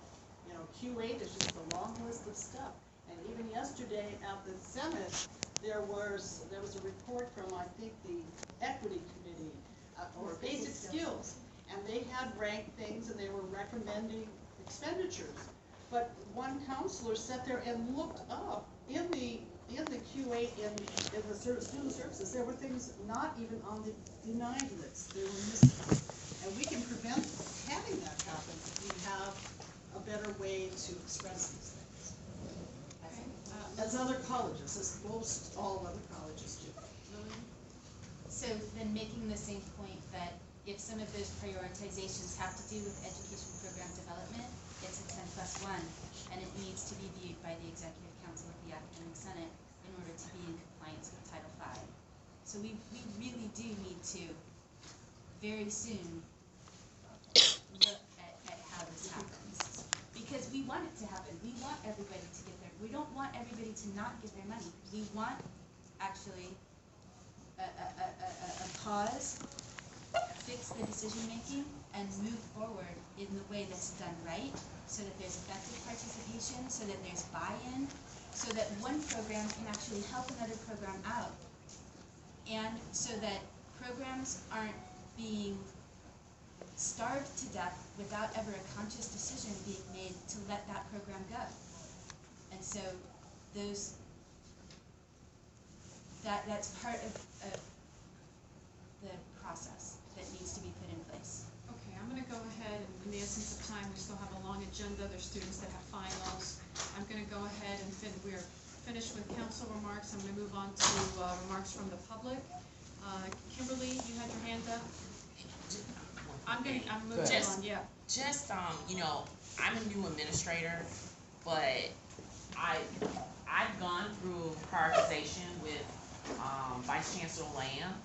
And after we do that, it does go to the Academic Senate for your review. We just did one today. And so program review is working, and it does go to the different areas for you to look over and decide on, you know, give your approval. Program review drives everything. And if you're not listing what you need in your areas in terms of supplies and in terms of staff, then you do miss the boat. And you know, and I came from a place where I didn't know anything about program review till I got here. So I learned just being here a year, it drives everything. And if you're not listing what you need to pull, so we can pull supplies, so we can look at what lottery funds. Lottery does not fund batteries or light bulbs. So if you're putting that on your program review, we can't give you lottery money for that. But I just think that for you to say the process is not going through, I know for sure that my boss said today that we had to rush and get that done so that it could go to academic senate. Did you say you're an administrator? Yeah. Was there a faculty member there? But you're gonna see it when it comes to academic senate. That's the problem. That's the problem. That's Okay, not I'm the gonna- Title I'm V gonna- definition of effective participation. I'm gonna move on to the rest of the students that have been waiting patiently and faculty. Joe, Yeah. and then I'll move on. Go ahead. I'm not sure who needs to leave, I'm trying to capture Okay, whoever. I just wanted to needs say, as go. far as the dividing the piece of pie, I don't know what criteria go into that, but at a trade school, the amount of money that's needed is different than running an ordinary Class A philosophy class. You have 2x4s, you have cleaning fluids, you have oil, you have saws, you have saw blades that are broken. It's a whole different need.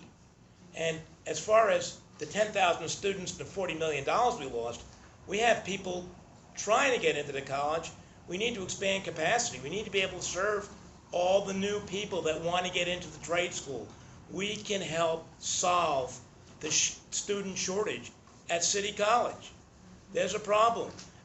Vocational training, there's a shortage of vocationally trained people. We can provide the school with the students necessary.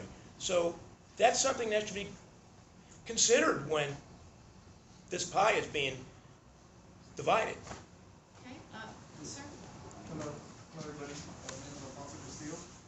I'm a graduate of the Automotive Technology Program, and I am an employee of City College. I'm a perfect example of success at City College. I feel honored to wear this shirt. It has my name and City College. Just wanted to add that I want to thank everybody for all their efforts and support and moving certain things forward. I know there's a lot of things going on, especially with accreditation. Everyone's doing a great job. I'm here to support Evans campus and also future students entering City College at Evans. Our facilities, unfortunately, are in shambles. I don't know if you've read into other campuses. I just really hope that if everyone could work together and find a solution to finally have a green light for our facility and others to be supported in the best way.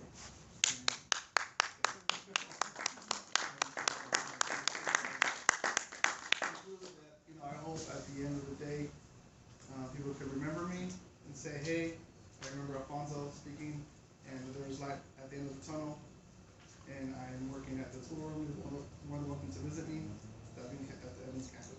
So, I want to say that. Thank you. Anyone? Yes, ma'am. I just wanted to kind of add and touch a little bit on what some of the other people were saying. You know, I'm the vice president of the Associated Students over at Evans, and I initially brought the report up and the request for, recommendation be sent out for additional funding to the board. Because, I hear a lot of people saying, well, there is a process in order, the program reviews, and, people are supposed to list what they need, and it goes through, review, and you guys allocate the different things based on need and make sure everybody's getting a piece of the pie, not just one center over another. But when you can go back and look at the past program reviews, and there's been things that deans have been advocating for, the department chair has been advocating for many, many years, and all of these things you see on the program review over and over and over again. And for whatever reason, it kind of puts out, the feeling that Evans Center and these trade programs that do require change with the technology, that are having a consistent enrollment that is helping fund City College as a whole, because people are always looking for trades programs. For whatever reason, these continual needs that are being asked are getting overlooked. And that's why, initially we brought it up to the PGC is, what is the process when the deans are advocating for these things, the department chairs are advocating for these things. And, we had somebody speak last time saying that they have seen over 20 years, Evans in particular, just crumble before their eyes. And, the FTEFs, I know they're real important to you guys, FTESs, and Evans consistent that their numbers are high and what they're bringing into the college to support the college. But it just seems like the college district is not reciprocating and supporting Evans with what it's bringing to the college. And that's really, I think, something that needs to be addressed, that, yes, I do see that there are needs, you know, in other programs, but what do we do when there's certain things that are just kind of overlooked because it might be, I don't know, if it's maybe easier to kind of put out a little fire over here for this one, but it's just, it seems like it's been building and building and building, and it's gotten to a point where it's really feels like it's hurting more than other campuses and centers if you go around and kind of take a look at what's going on in comparison. Thank you very much. And Pam, I'm gonna get to you in 1 second, just want to make sure I get everyone that, anyone else has to leave? Okay, so Pam, after this gentleman. So, Okay, sorry, just, I wanted to clarify just very, very quickly that, part of what you're seeing in the history is that there was no allocation to anyone, anywhere at the college on the basis of program review. So when you're looking at those years, it's not that Evans didn't get and everybody else did, it's that nobody got it. Those decisions were not happening through program review. And it's just, honestly, since show cause, that we are making that happen in terms of the facilities monies, in terms of the technology monies. There's a lot of improvement that's still, you know, there's room for growth, there's room for more discussion, there's, you know, but we're trying to make it as transparent as possible, and things are actually happening. I just wanted to let you know that because it sounds like part of your impression was Evans has been asking for these things for 5 years, and everybody else has gotten stuff and Evans hasn't. That's not what happened. So I just wanted to clarify that. That was an important point. thank you, Pam. Sir? We had an opportunity for council, I'm going Okay. to allow the opportunity for the public. And I want you guys to not leave before I speak. What's that? Okay, go ahead, sir. Okay, I'm sorry. Well, anyway, you know, this has been very educational, and it's sort of, I think it's sort of changed the direction of what I came in here thinking I was gonna say. Because I hear certifications, I hear a lack of funding, I hear not enough equipment, et cetera, and then the funding, maybe not even having funding as a whole throughout the entire system. And one of the important points I think that was brought up, Mr. Bynum was saying that, you know, private organizations can help fund, you know, in the trade industry, you can look to that. That's something, you know, even myself, I was thinking would be a very important piece of the puzzle to get the funding for everything. But I was also thinking, you know, I'm in the motor department, and you could do things like, and in the motor department, it's very deficient, and, you know, it's definitely due to a lack of funding, a lack of equipment, a lack of motorcycles. I mean, there's a lot of things that can be done, but, you know, the teachers have their hands tied behind their back, and, you know, people are getting certified, and I think we're going, I mentioned this the last time I was there, or I should say here, I think people may be going out into the field and not being adequately trained because there isn't enough funding to train them. So, what kind of reputation are you developing, you know, for the school, for that particular area of the school? And if you wanna improve enrollment and the demand for those classes, somehow, I think more funding is gonna have to come to those programs. And that I think really is the basis of it. And one of the things in the motor department at this point, I don't believe there's like a head of the department that organizes everything. There's a lot of things that could be done and should be done, but because they don't have like a head for that particular department, now I don't know if it's due to funding, I don't know what it is, but that isn't there, and that's a real necessity. So I think,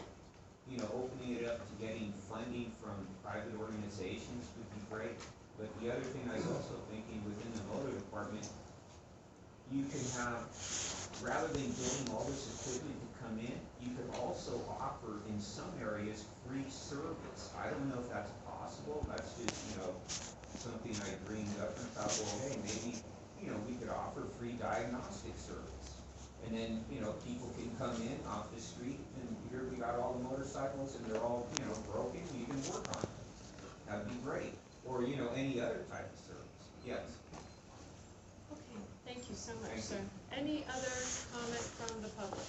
Just one final comment on what he said. I don't think that the college really understands how much a technical school needs to be funded. The $12,000 for the year is absurd. That's like you've got children and you're giving them $1 a week to eat and you're saying, I'm keeping them alive. Evans is on life support. That's it. It's on life support. This college, the Evans campus is not properly funded. Thank you, Jim. Okay, any other, I'm gonna get to you, Lillian. Okay. Yes, ma'am. Just one more quick thing, I mean, with there are a lot of programs that are wanting to bring in partnerships and private corporations to help out, and that can bring in funding as they work with the students.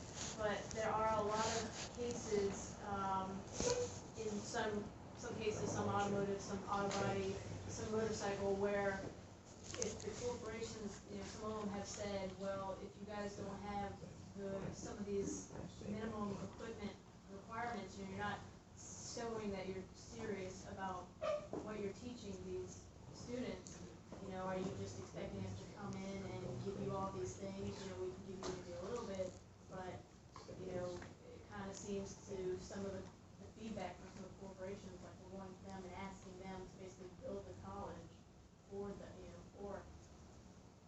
use them to build the college for us. And so that's another reason, with the funding, it's not just the, hey, give me this, but these programs, it's also supporting, Evans to become self-sufficient and it can reach out into the communities and create new partnerships. And, the organizations, corporations will see that and feel that, okay, well, they're more serious about training people for positions that I need. So we'll go ahead and, partnership with you guys. Whereas where we're at now, we're getting a lot of, you guys don't seem really serious about what you're doing. Thank you very much. I'm going to take one final comment from Lillian, and then we will continue on our agenda. Lillian. What I want to say, and thank you for staying, is that we are on your side. What we are advocating for is a college-wide discussion on the allocation of resources. Right now, we're not having it. There are plans being developed over here in a silo, and plans being developed all by itself, without talking to the rest of the college. And plans being developed over here, without talking to the rest of the college. And what we are trying to say is that we want this college to have exactly the conversation that you want to have, and we're trying to use California state law to make it happen. So we want that to happen. So we're not sitting here saying, no, don't make a decision because we want this. We're saying we want that conversation to happen. It's not happening. We totally recognize that this conversation is not happening, and we came today to advocate for California state law to make that conversation happen.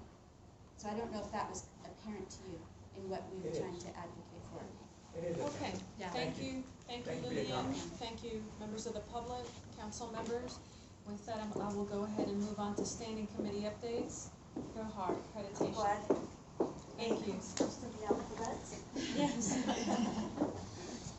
So, and I may be cutting my remarks a little bit short because I do need to leave, but I'm gonna ask my co-pilot, Lillian, to take over a little bit. I wanted to first let you all know I did send out an email. I just want to lay it out on the table. There's going to be a transition process, and I will be transitioning out of my position, and Kristen Charles will be transitioning in. I want to let people know because I've heard lots of things whenever somebody leaves. Oh my God, what happened? Did you get fired? So no, I didn't get fired. I decided on my own that after 10 years at City College, it's just time for me to leave. I have total faith that we are on track, and these discussions on governance, I thought it was a really good conversation and really authentic, and I hope that will continue. And I have full faith in Kristen, who's going to take on my responsibilities as ALO, working with Lillian and James and the administrators, like everybody is a part of accreditation, and I'm fully confident that will be successful. So I just wanted to throw that out there. I wanted to speak a little bit today about the injunction and turn it over to Steve, the action plans, for Lillian to go over that in brief. I have a presentation, part of what we provided to the board, so big picture, here's the deficiency, and here's in summary what we're planning to do. We will have a forum tomorrow on Friday from 3 to 5 p.m. in MUB 140. We've asked all the co-chairs of the work groups, and if you're on Team 2016, I see a lot of familiar faces. Thank you so much for all the work that's gone into developing and putting those action plans together. You know, our discussing it here is sort of a sunshine. They're up there, they're online. We sent out an email. Look at them in detail. They have to go through an effective participation, effective discussion. This is the time, we built in that time for that discussion, and they'll have to go to the board as well, because again, we're on, a clock that's ticking. We want to make changes. We need to make those decisions on what those changes are, get some buy-in now, so we have time to implement them in the fall and assess how well they're occurring, good or bad, but do an assessment of them in the spring so that it can be included in our report that's being developed, which is due in fall of 2016. So with that, I'm going to turn it over to Steve, and then Lillian can talk about the action plans. Please come May 8th tomorrow to really get firsthand and hear from the experts on the action plans and how it affects you, what changes are planned for the college. Thank you.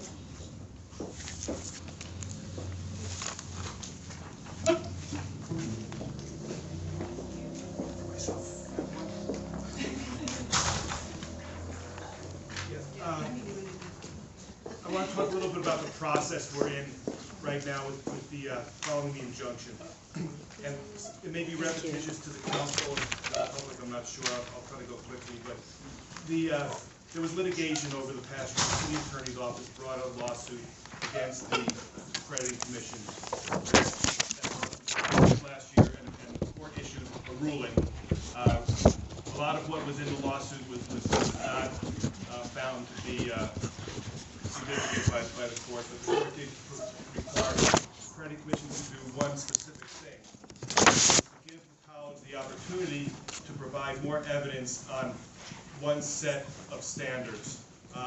In 2013, during at the show cause, the visiting team found the college was non-compliant with a number of standards. That visiting team report then went to the commission, and the commission found that yes, the college was not compliant with those standards, and the college was not compliant with some other standards, about 10 other standards, that the visiting team did not find us to be out of compliance with. And the judge concluded that because the commission reached that conclusion without the college having the opportunity to engage in a debate and provide evidence about it, as to those 10, the college did not receive due process. So the college the court said the remedy for that violation is for the college now to have the opportunity to make that argument, that it did not have the opportunity to make in 2013.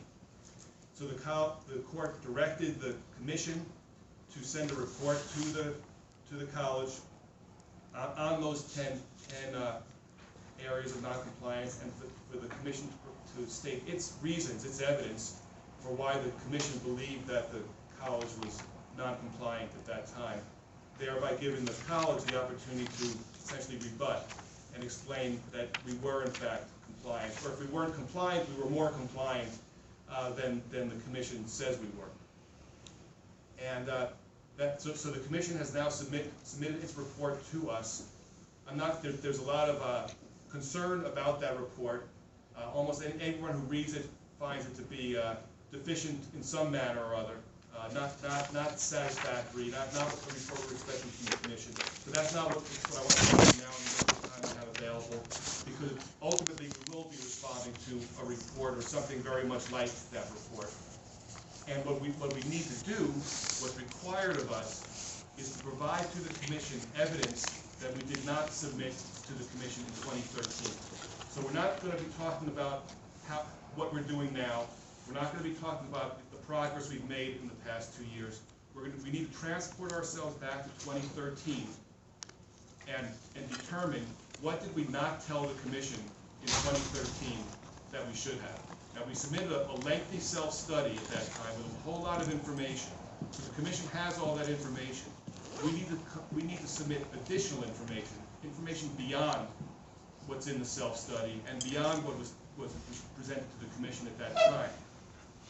So this is a very shorthand sort of summary of what we need to present, but the items listed at the bottom of this page are the specific standards that we're talking about and the sort of evidence that we need to provide. For example, the first one is the commission found that we were deficient on our mission statement because we did not have evidence of a process for the ongoing review of the mission statement. We feel we did have evidence of the process for the ongoing review of the mission statement, and we will make that case using whatever evidence we can present. Now, I don't know what evidence we can present that wasn't already presented to them in 2013. They disagreed. We said we had that, and the visiting team thought we had it. The commission did not think so. But we have the opportunity now to present additional evidence. I'll jump down to 4A1. Evidence of the success of PGC as a governance vehicle. Now, in June of 2013, PGC was a brand new thing. There had only been a few meetings, and there was not a track record of success. So it's going to be very difficult to take us back to 2013 and present a whole lot of evidence to the commission of the success of PGC as a governance vehicle. But we will try. And really the reason why I'm bringing this to this group and to others is for help with such evidence. I wasn't here in 2013.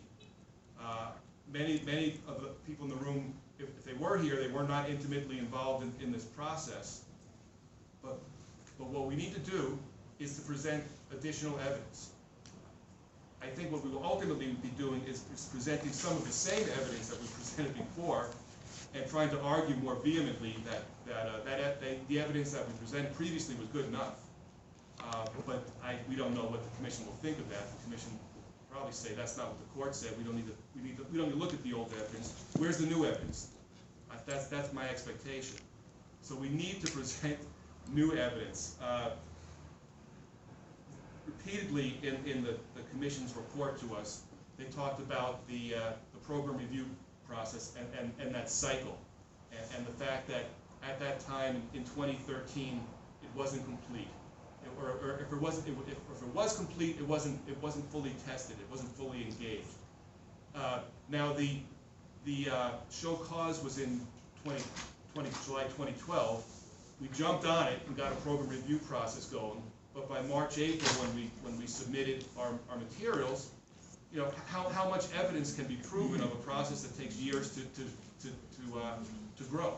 So we couldn't present the evidence apparently that the commission wanted, but we now have the opportunity to try to present evidence that in 2013 we were farther along in the process than the commission said we were. And so I'm seeking help from the college community to present that sort of evidence that I think is going to be hard to come by.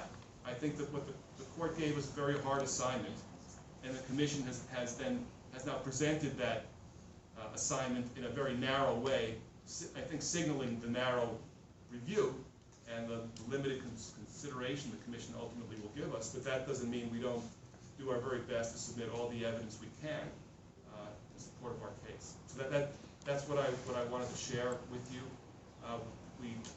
It's June 27th is the deadline for submitting our report. assuming there's no extension as a result of any of the issues that have been kicking around with the process. So we've got a couple months to get this done.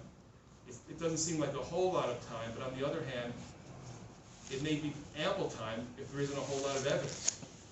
Because if there's a lot of evidence, then it'll be a lot of work to put it together. But if nobody can present anything, the report will be not very long and not very difficult to put together. I say that with some disappointment, because I would like there to be more evidence, but based on what I've observed and what I've seen, what we presented in 2013 was pretty comprehensive, and there wasn't a whole lot left off the table that we can now put in. And if there was, I don't know how we get our hands on it, and that's what I need help. So, is it possible to go a little bit further back to before the show cause decision and find evidence that things before we got thrown into accreditation chaos were more functional than they were a year into the accreditation chaos? Because, you know, we could present that we actually I mean, if we're looking at a snapshot in time of June or July 2013, we're looking at a college that got tossed around for a year and then and PGC was barely functioning, but before that, even if they thought it was chaotic, we had a full governance system. So is it possible to argue, especially since we're looking at you shouldn't have done this to us type of evidence, can we back out some of the effect of what their bad decision did to us to show that we did have some good practices before that were eroded a year later because of their actions? I don't see any reason why we can't present that as evidence. Whether the commission will give it any consideration, obviously, is a different question. But I to some degree, it's only pertinent to some degree because what was going on in 2010 or 2011 or 2012 was not what the visiting team looked at when they came to 2013. It was not the subject of our show cause report. So there's going to be it's worth presenting. Worth a try. Worth a try. Worth a try. Yeah. Worth a try. I would like to point out that when we wrote the, I guess it was the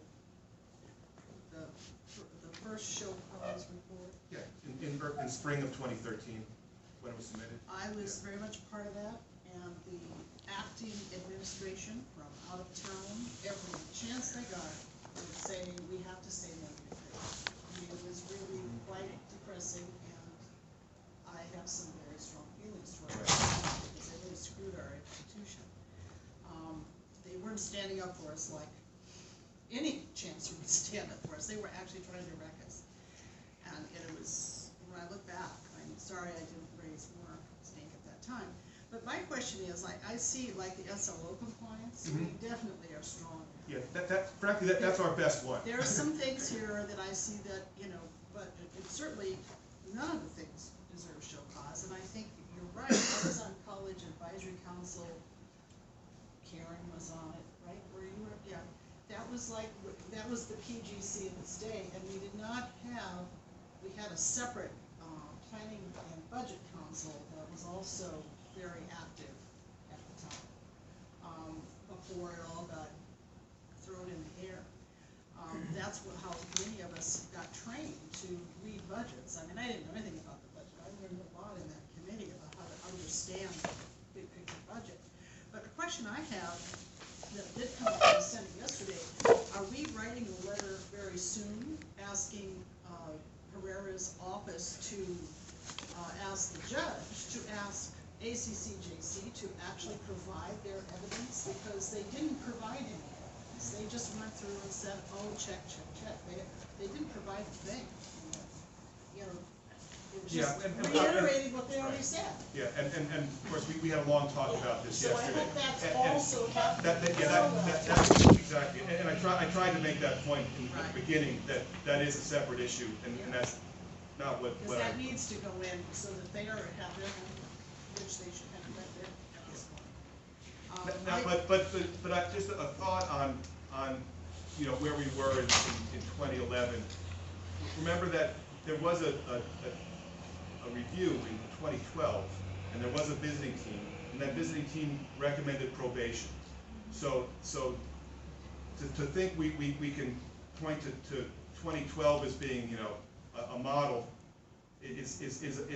might be a bit of a reach. Now, because obviously the commission went a step further and went to show cause, but probation from the visiting team is still quite harsh. So I think that the extent to which we can rely on 2012 as being evidence of compliance. No one's saying that, no one's saying that. I would really like to say. Well, no, I think that was proposed. No one ever said we were perfect. No, I'm I not saying, get that. I don't know anyone, we all expect. No, I'm. We can put together a team to try. Yeah, we can try. We can try to pick out some of, to pick out that part of what was going on in 2012 that we were doing effectively and highlight that. I'm all for that. The problem that we've had since this all started, the combination of an acting chancellor that just hated everything about us and made it very clear that everything we were doing was horrible, even before the show cause, that did nothing to respond to the letter from the ACCJC even saying that we could indicate we could go towards show cause, even though our senior administrators pointed out errors, significant errors in the finance area, and she refused to even send that on. So we have that, it happens, it's over, and we are still suffering from that irresponsible action on that person's part. So then we come to this point where some people went from expecting, I fully expected us to be on warning or probation or something, because our board had gone crazy. I mean, it was really quite something, and we needed, a lot of things that were not working. But to put us on show cause was, I think everybody would agree, seemed unfair at the time, it still does, to give us 9 months to suddenly reinvent everything, to have an acting chancellor say, let's just throw it all out and rebuild the entire college, you won't recognize it when we're done here, put us in, and she said that many times, that it put us in a situation where we couldn't possibly be 100% compliant. It was deliberate. It was a deliberate, very. Well, and 100% compliance wasn't the Yes, requirement. it was, that's what she was saying. Once you're on show cause, you suddenly have to be 100%. That's what she said to us. And that's what she told us, and she was telling us, I'm talking to Barbara Beano almost every day. She would say, I spoke to Barbara, if you don't do X, Y, and Z, we're closing the doors. So, that's all behind us, we have to let it go, I'm working on that. I'm working. More work required. I know, more work is required, that's true. But now, we're in this awkward situation where we can't be on warning, we can't be on probation. We're expected to be crystal perfect because of the show cause rating that we were given. And so I think we have to try. I don't expect the ACCJC to do anything nice to City College, frankly. It's not gonna happen. But we have to try, and we have to try to get them to be accountable for producing whatever evidence they think they have, if they didn't shred it, because there was a whole bunch of shredding of documents there when the trouble started, and prove to us that their position had any merit at all. I mean, I don't think we should give up. No, I don't think we should give up. My sense, no, just a second, my sense is that the commission, our best chance with the commission is through the process that the commission has established. Right. Because they take their own process seriously. This process was forced upon them by the court. I don't think they will take it seriously. And they should, but my sense is that's not been their practice, whereas the restoration process was of their own creation, and I'm more optimistic in that venue than I am in this one. But that's my take on it. Restoration's all, and another year they can say we're closing them, and you can't even appeal. I I mean, they're after us. They don't like something about City College, and I think the state's involved. I could go on. But I think we have to try. I think that we have to try everything we can to get in the college. Absolutely. That's my. So, you know, we need to, I was involved with working with, there were tons of notes, but I don't know who has them. I mean, there were meetings every year. There were just hundreds of pages of notes on every topic. Any other comments from the council? Thank you, Francine. Wendy? So I'm hearing, and I agree with what I'm hearing, that we need to try. I'm also hearing that we also know that the ACCJC is going to do what they're going to do.